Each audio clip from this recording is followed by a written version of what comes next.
Congressman Raja Krishnamoorthi of Illinois. He's the top Democrat on the House Committee on Competition between the United States and China's Communist Party, and he's also on the Oversight and, very importantly, the Intelligence Committee.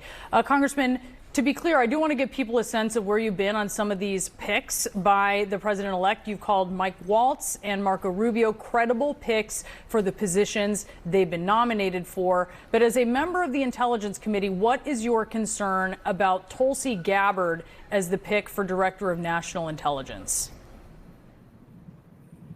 Well, I think that the issue is this, which is that to the extent that there's information of a negative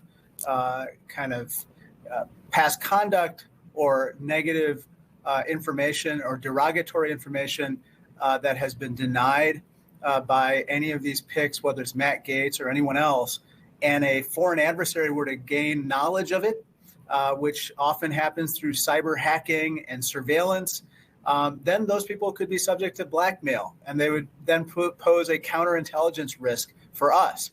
And given that they have access to the crown jewels in terms of exquisite information that our intelligence community gathers, that would be something that our foreign adversaries would very much want to get. And we would never want someone who could potentially be compromised in the positions for which these folks are being nominated.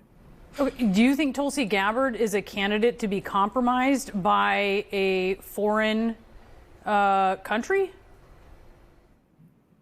I don't know, but I think that we're going to learn a lot during the confirmation hearings. She's going to be asked some very tough questions. Matt Gaetz, on the other hand, I absolutely think that there's a lot of derogatory information out there with regard to potential crimes that he's committed, whether it's on the sex trafficking front or the use of illicit narcotics and so forth.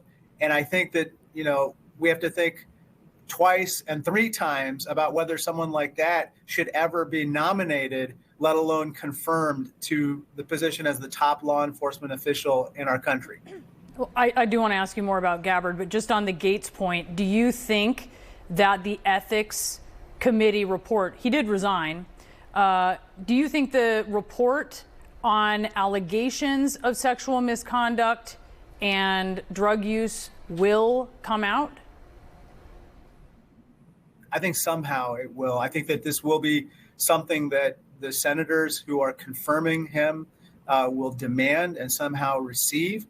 If for some reason they don't get it, then they're going to assume the adverse inference that the allegations are true with regard to these issues, in which case he should not be confirmed. I don't think that he should have been nominated, but certainly he should not be confirmed. And I know of many Republicans who feel the exact same way I do. Okay, so I just asked you if you thought Tulsi Gabbard was at risk of being compromised by a foreign country. You said you don't know. In 2019, as Gabbard was running for the Democratic nomination, Hillary Clinton notably went so far as to say that the Russians were grooming her. I want to play what she said. I'm not making any predictions, but I think they've got their eye on somebody who's currently in the Democratic primary and are grooming her to be the third-party candidate. She's a favorite of the Russians. They have a bunch of sites and bots and other ways of supporting her so far.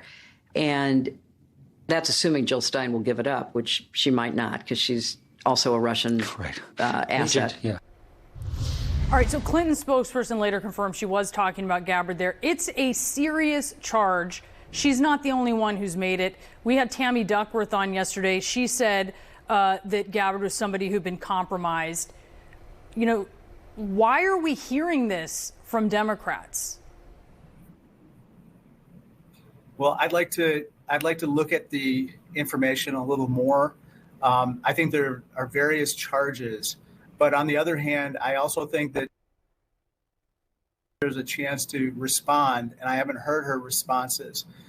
What I'm most concerned about, however, is that there may not even be a confirmation hearing if the majority leader I just want to go back to this because I think this is really important, Congressman. We've heard many people either say this is true, you say you're not sure. I mean, and just to be clear, do you believe that, even if you can't disclose it, do you believe that there is information? I mean, is this what people are talking about on the Hill, that there's information indicating this thing? Like, clue us in, because the American people deserve to know. I think there's a lot of speculation right now. And I think that this is one of those things where we need to have some answers. We need to know exactly what is going on. But I'm very concerned about some of her statements that she's made, especially with regard to Assad and other rulers abroad and her trip to Syria. And so I think she needs to answer these questions. Okay, and so let's go through those. She blamed the Biden administration for provoking Russia into invading Ukraine. She said they wanted Russia to invade Ukraine. Then she called U.S. sanctions against Russia a modern-day siege against Russia and the Russian people. In 2017, there was that House vote to hold Syrian dictator and Russian ally Bashar al-Assad accountable for war crimes. She was the only Democrat to vote no. As you mentioned, she went and visited him. She didn't disclose who paid for the trip. She visited with him twice on that trip. Is it those things that have you posing these questions? Yeah, I think that, look, there's one possibility that she's expressing an opinion about various things, and they're kind of crazy opinions. It's another that somehow there is a reason why she's expressing those opinions. And we need to understand what's what. I personally don't think that is a wise choice for DNI. But on the other hand, with regard to the allegation that she's compromised, we need to know more information underlying the concern about why she's making the statements she does.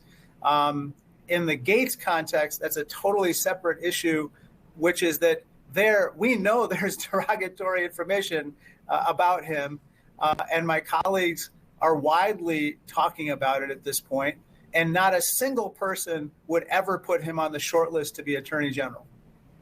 Yeah, that is the kind of information that makes him vulnerable. But I do just want to be clear. The thing she has said is making Democrats like yourself wonder if she's some kind of like Manchurian candidate. Well, I think that when you, for instance, praise a dictator like Bashar al-Assad, who's just an absolute butcher in Syria, okay, and you're not willing to own up to his human rights abuses, his torture, his murder, all the other things. Why do you do that? That is the question. And some people, as you know, say that, the reason why she's doing that is potentially because there was some financial arrangement. I don't know. But these are the types of questions that need to be answered before, someone like that is put in such a, well, in my opinion, before they're even nominated, but now that she's nominated, going through the confirmation process. Yeah, it's an incredibly important position. These are incredibly important questions. Congressman, thanks for being with us. Thank you so much. And up